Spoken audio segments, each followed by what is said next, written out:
When I was a child, my mother always used to say, "If you hear footsteps after midnight, don't go near the window, no matter who calls out to you." Back then, I thought it was just a fairy tale to get me to go to bed earlier. Now, I know she was telling the truth. It was exactly 0:13 when I heard it for the first time. Thump, thump, thump. Slow footsteps beneath the window, like something heavy walking on gravel, pushing the stones aside. I lay motionless, trying to breathe more quietly. Then a soft voice sounded, barely audible, cracked. "Come out, please." I froze. It sounded almost like a child, but not quite.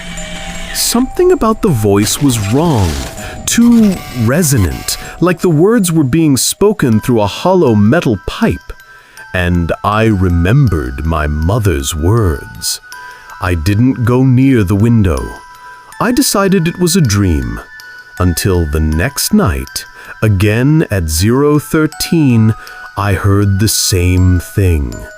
Thump, thump, thump. The steps were closer now, and the voice. "Come out. I know you're awake." A chill struck me this time, as if frost had seeped into the room.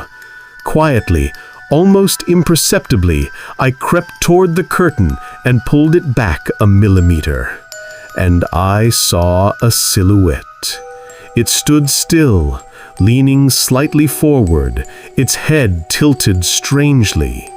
The street lamp light illuminated the edge of its snout. Not human. A smooth, rounded snout. Large ears. A metallic glint where its eyes should have been. I instantly recognized the shape, but my brain refused to accept it. It was a bear, but not a living one. It looked like an old rusty animatronic, and it was breathing. The next night, it didn't come to the window. It came to the door. First, a soft scratch. Slow, long. Squeak, squeak, squeak. I heard the metallic fingers sliding against the wood. Then a dull, heavy thud. Boom! One more time. Boom! I sat in bed, unable to move. Every impact made me feel micro cracks forming in the door. The voice was clearer now. "Open up. I want to play." A childlike tone, but spoken as if someone had long forgotten how children sound and was trying to imitate them. I had a cheap security camera system in my house. One camera pointed directly at the porch. I found the strength to look at the recording. At 0:13, a shadow began to emerge from behind the trees. Slow, massive, the same distorted silhouette. On the recording, it was darker than the night. When it came closer, the camera started to glitch, but I still saw enough. The dark fabric of the suit was torn. Beneath it, metal parts. Joints exposed, rusty, coated in some kind of dark oil. The eyes glowed with a pale, cold light. And it was smiling. Not a human smile. A large, crooked, horrifying slit. It pressed against the door. Then it tilted its head toward the camera so close that I heard a grinding sound. Its lips didn't move, but the voice rang out directly into the microphone. "I know you're watching." Black screen. I wanted to leave, but as I was gathering my things, the lights in the house suddenly flickered.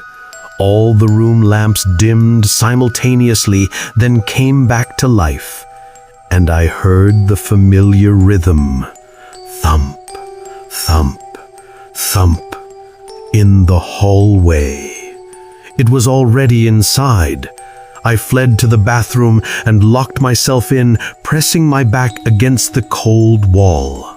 The footsteps stopped right outside the door. A metallic breath, deep, wet, and something heavy pressed against the door from the other side, so hard that the tiles beneath my feet trembled.